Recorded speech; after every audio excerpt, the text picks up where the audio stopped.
The biggest intervention in the Victorian branch since the 1970s, but the plan to take over the Victorian branch of the party and delay Victorian pre-selections till 2023, although it went through National Executive of the party last night, not before members of the right wing expressed some concern during the meeting at what is being billed internally as a takeover of New South Wales and Victoria by the left faction Anthony Albanese and Daniel Andrews. Bob Namber, who is General Secretary of the New South Wales Labor Party and national right convener of the party, expressed concern in the National Executive meeting, I'm told, that perhaps a more measured and nuanced approach to the issue would be preferable. Gerard Dwyer from the SDA, he said he wanted more union consultation, and the Victorian Young Labor President, Shannon Threffel-Clark, said Victorian members needed to have their say and genuine members should not be excluded.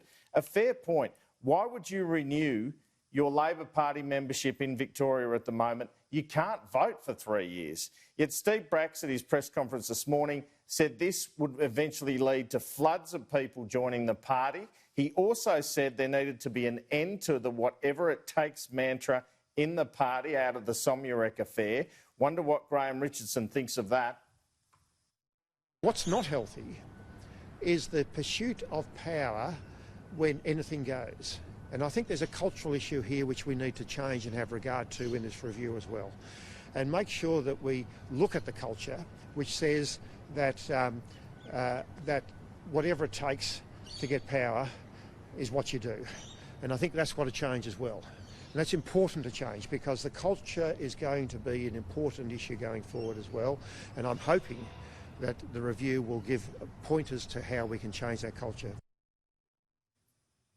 One federal Labor MP today suggested to me that what has happened this week in Victoria could lead to full-scale factional war in Victoria. Meanwhile, Anthony Albanese, he continues to get questions on the surveillance in Anthony Byrne's office of Adam Somyurek, and he was not handling it well on Neil Mitchell's program on 3AW this morning. One of your backbenchers is potentially, in a very sensitive position on the Intelligence Committee, has potentially had his office bugged, both with video and tapes on the phones. And would you call in the Federal Police to ask the Federal Police to have a look at that? Well, the Federal Police make their own decisions. Well, yes, but you're quite entitled. You're quite entitled to say, could you look at this? As are you. As I understand it, the Channel 9 and the Age don't have full copies of the tapes. Potentially, Mr. Anthony Byrne's office does. I'm asking you if I can establish that IBAC has not called him as a witness, and you are therefore able to talk to him about these things. Will you? Well, I should imagine I would be amazed if authorities aren't speaking to all the people involved.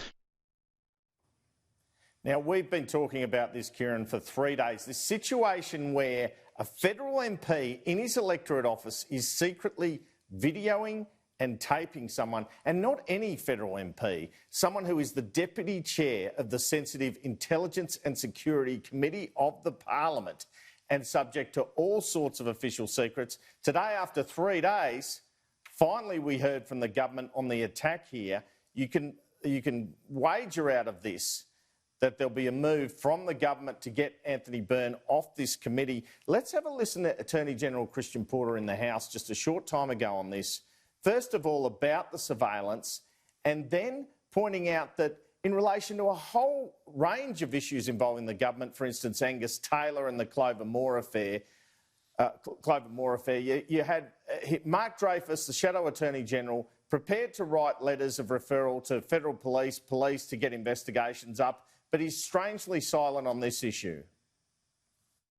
At a federal level, there are very strict rules about the use and authorised use of surveillance devices, which essentially restrict that use to law enforcement agencies. And as the member is aware, of course, recently we also passed very important laws to counter the influence of or interference with members of parliament. So, frankly, I think that everyone in this parliament would agree that the idea that a non-law enforcement device, if you like, appeared to have been installed in the office of any member of this parliament is a matter of some serious concern. I think it's a matter also of some obviousness that the level of concern that we might have and whether or not that matter might require further inquiry would turn very substantially on whether the member in question had themselves authorised or otherwise had knowledge of the installation of that device? That seems to be a very obvious and first question.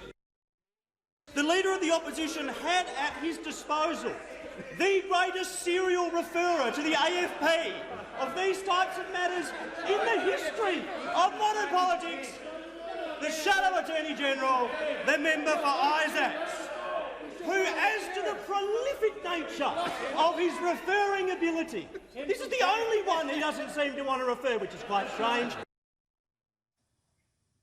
About time they fired up this week. Now, Anthony Albanese on Neil Mitchell, he was also asked about, doesn't these changes mean, with basically ending pre-selections, that Anthony Albanese and Daniel Andrews are responsible for all state and federal pre-selections and who's in the parliament from now on for the next 3 years? A fair point. Certainly people in the right are talking about this, but Albanese denies it here.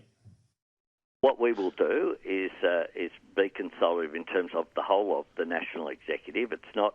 They're not going to overrule the Premier and you. They're not going to. You know that. I mean, you and the Premier are effectively deciding who represents Victoria. No, that's not right. And just another crack here in question time. Scott Morrison and Josh Frydenberg on the Labor scandal. This is the first time the government's taken this surveillance issue on. And as I said, I believe because of this, we'll end up with Anthony Byrne off that sensitive committee. The attorney may want to speak to the issues regarding the Integrity Commission, but I'd be very surprised if those opposite in the Labor Party would be asking questions about integrity today. I thank the member for Canning for his question and acknowledge his chairmanship of the Intelligence Committee, and he, unlike other members of that committee, has informed me that he doesn't have any secret hidden cameras in his office, Mr Speaker.